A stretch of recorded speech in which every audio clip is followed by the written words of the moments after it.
Hello everyone, welcome to the 10 Invest channel.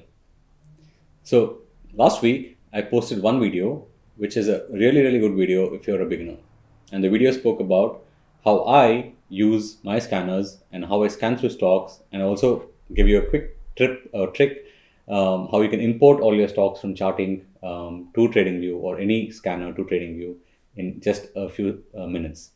So if you do not go through that video, do check it out. It's going to be very valuable for you. And in this video, we're going to look at two stocks for swing trade. I know I've not posted swing trades stocks, never ever on my YouTube channel, but most of my stocks, which I say for short term, are kind of a swing trades, but they're more of trend following trades.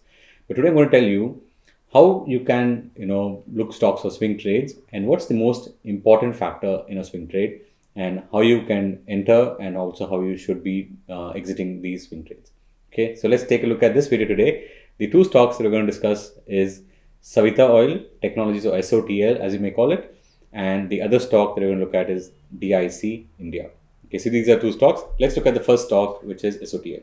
Now, most of you know, if you've seen the last week's video, the scanner, what I discussed was this scanner here, weekly CCI crossing 100, and we use the results from the scanner and we take these stocks and we put it in trading and we go through it. Now this weekend, what I've done is I've gone through all the four scanners stocks and I've selected two stocks which are really looking good for a short-term swing trade perspective. Now in a swing trade, the first thing that you need to look at is the risk that you're going to take in that particular trade. Now, for example, let's take the first stock today, which I'm going to talk about is SOTL, right? So SOTL just had a fantastic rally of late, since those lows of after the COVID crash, it went from 600 levels to almost 1800 levels, almost 3x, and then it had a major dip from 1800 levels. It came all the way down to 950 levels. Now that's a very strong dip, and now what we are seeing here in the monthly charts, we are seeing that there has been selling recently after that uptick since the month of Jan, but the selling on the lower levels has been clearly absorbed, right? And we see this VIX over here. And this month, after 2 months of strong selling on the top, we had kind of two sideways months or two dip months, and then now we are having a very strong candle in the month of June. Now remember, we are also at the end of the month, so it makes sense to look at the monthly charts before we start. Now switching to the weekly charts, you can see again we had a strong dip. We went up again, we came down, we went up, came down, again we are going higher. Now, if you look at those weekly charts lows, we see those demand popping up everywhere, right? So that shows that this stock is every time it goes down, it is being bought after that crazy dip from 1800 levels.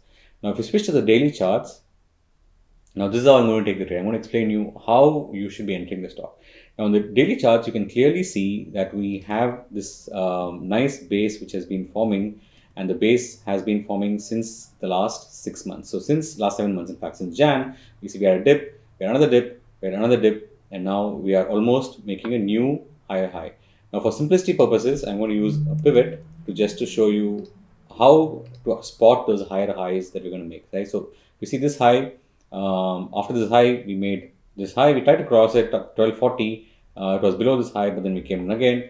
Now 1190 was the previous high, and now we're trying to cross that high. Okay, so I'm going to hide this for now. I'm going to now talk about why I selected this stock. Okay, so first reason is we had a very strong base accumulation, and now if you look here, we had a strong move from here, from this lows last week. We had a strong move up, and we had 3 days of sideways or correction, and now we saw a strong candle with volumes. Now remember, strong candle with volumes is what I'm looking for. And I'm looking for a zone or a level which has a very small risk for me, right? Now in this stock, if you look here, this swing here, it looks like the swing has been made and if it's going to go high again. Now if I switch to the hourly charts, you will see that much clearer, right? So we had this move down, move up, again we had a consolidation, we are heading higher. So for me, I'm expecting that this stock will not go below this swing low, which is 1159. Right, so 1159, or you can keep your stop loss to 1150. So from current levels, stock is trading at 1211 or 1211, and my stop loss is going to be at 1150. So there's a 60 point stop loss or a 5% stop. Now the reason why I'm focusing here on the risk, which is 5% here, is because in a swing trade you're probably looking for 15 to 20% return in a very short time. But if you get more than that, which happens very rarely in a stock in a quick time, So if you're looking for a 5% risk, you're probably looking for, twice, 2 to 3 times that reward. So since the stop loss is 5% here, I'm looking for, around 10 to 20% of gains, or twice the risk that I'm taking to 4 times the risk I'm taking. So 2 to 4 times the risk that I'm taking is what I'm looking for here. So we'll keep a stop loss here at 1160. Now remember, this is a swing low, so you cannot buy a stock. For example, if you want to buy here, the swing low could be here, but if you're going to buy here, the swing low is pretty deep, right? So if you look at this point here, the stock is at 1200 and the low is around 1000 levels. So that's 20% stop. And if you're going to buy at this point for a swing trade for 20%, that does not really make sense, because the stock in a 1 week or 2 weeks, you can maximum expect a 20% return. Very, very rarely like a PC jeweler move would come. But here, if you're going to keep a 20% stop loss and take a swing trade, it does not make sense. So you need to look for really, really small stop losses. For example, this area is a nice stop loss zone. This area was a nice stop loss zone. And now this area is a nice stop loss zone. So you buy the stock at current market price at 1212, or on dips towards 1160 to 1180 levels, or 1200 levels as well. But your stop loss should be 1150. So we buy on dips towards 1180 to 1200, and we keep a stop loss at 1150, and we are looking for targets. The first target that we're looking for is, we're taking a 60-point stop. The first target you should be looking for is at least 60 points to cover your risk. So from 1210, I'm looking for at least 1270, which is the recent swing high, right? So that swing high, if you see there, is around 1280. So I'm looking for 1280 first. But then for me, the bigger targets comes to 1400. So I'm looking for the stock to come to this major resistance here, which is around the levels of 1440 or 1400 levels. So from 1400, that's almost a 190 point, gain with a risk of 60 points. So that's almost a 3-hour trade that I'm looking at. And I will be booking, so once I get twice the risk, I'll be booking probably 50%, and then leave the remaining and trade at even much higher levels. So that's the first stock that I wanted to explain to you from a swing trading perspective. So if you did find my rationale really good, and if you did find my reasoning good, don't forget to subscribe to my channel, and don't forget to like this video. And now we're going to look at the second stock, which is DIC India. Now, DIC India is not a very common name because it's a very small cap stock. So the liquidity might be a challenge for a few of you. If you're probably trading a 10 lakh, 20 lakh capital, then definitely the liquidity is going to be slightly a problem. So I'll suggest you to trade it only if you have a very small capital or very small position, probably a few lakhs. But if you're having anything more than 5 lakhs to 10 lakhs, then yeah, it's a slightly risky bet. But let's look at why I chose this stock.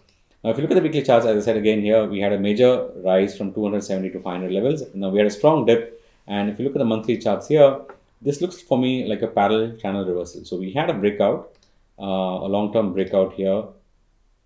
And it looks like we have retested the breakout zone. And also we retested the channel support here, and we are now heading higher. And now on the monthly charts, we've had almost 5 months of sideways move. And now I'm expecting the stock to head higher. Right? So we had this lower wick. So if you look at the month of May, we had a lower wick also here. And that lower wick signals that this selling at the lower levels has been bought. Now going to the weekly charts, the same framework I do every weekend: monthly charts, weekly charts, and daily charts. On the weekly charts, you again see we had the lower wicks here, which indicates there has been buying at lower levels.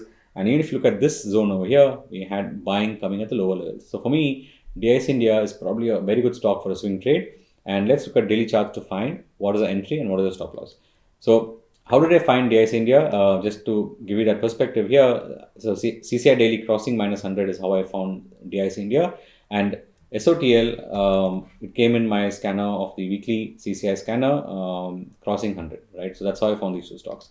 So DIC India, now look at the daily chart. What's happening here in the daily chart? Now we have formed a higher high here.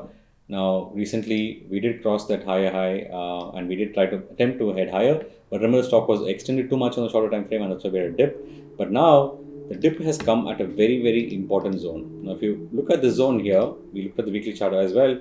Now this zone is a very important support zone for me. In the weekly charts also, you see there's been buying here, long wicks, and now on the daily charts also you can see that very much more clearly. So for me, that low, which is around the levels of 350, is going to be my stop. So 350 here in current market was 382, so that's around 30-point stop, which is around 8% stop for me. And again, as I said, I'm going to look for at least 2 to 3 hour trade, 2 to 3 times the risk I'm going to take. So here my risk is around 8%. So 380, 30 points, 8 to 9%. You can call it however you want. But do not take a swing trade with more than 10% stop. Do not do that, because there's a very high chance that you might not get 20 to 30% trade. But here, I'm going to keep my stop at 350, and I'm going to take a swing trade at current market price. Now again, look here, I have a strong daily candle. I have strong volumes which has come in, and I'm going to take a trade at 382 levels. But any dip towards, I'm going to early charge, just seeing if there's any dips coming. So any dips towards level of 375 would be a good buy, but I don't see it going below 375. Okay, so buy at current market price with a stop at 350. And now we're going to look for at least twice the risk. Now the risk is 30 points. So we're going to at least look at 410 levels, which is the recent swing high, which is around 430. So I'm looking at least for targets of 430 to cover my risk, and then probably levels of 450 levels. So from 380 to 460 levels is around 80 point stop with a 30 point risk. So that's around 2.5 times my risk trade. Now remember, in a swing trade, you can always book half your positions at a 2-hour if you get 2-hour trade, so that you don't end up in losses, and that also ensures that you don't end up on the losing side. And also, once you move to 2-hour, ensure that move your stop loss to cost. Okay, so that even if your remaining position comes down, you still make at least 1 hour of trade, because remaining positions come back to cost when you exit, but you still booked half the position at 2 hours, so that you still end up in profits. Okay, now that's a trick. That's not a trick actually. That's a risk management methodology. But I hope you understood that. From a trading perspective. But for me here, if you are able to if you're able to trail the remaining position after you book to one half of the position, then my ultimate target is 530 levels. And then if you want, you can even add on more from investment perspective and try to hold that for the next many weeks or so. But remember one thing: don't go overboard with your position size. Now, when I say don't go overboard, try to control your position size, especially if you're a beginner. Don't go above 10% of the position size. But if you know a little bit about markets, take it to 25%, but do not go beyond 25% if you're still learning in markets. But if you're really able to make continuously decent money, then even 50% position size would be a very good trade for both of these trades. So I'll leave you here.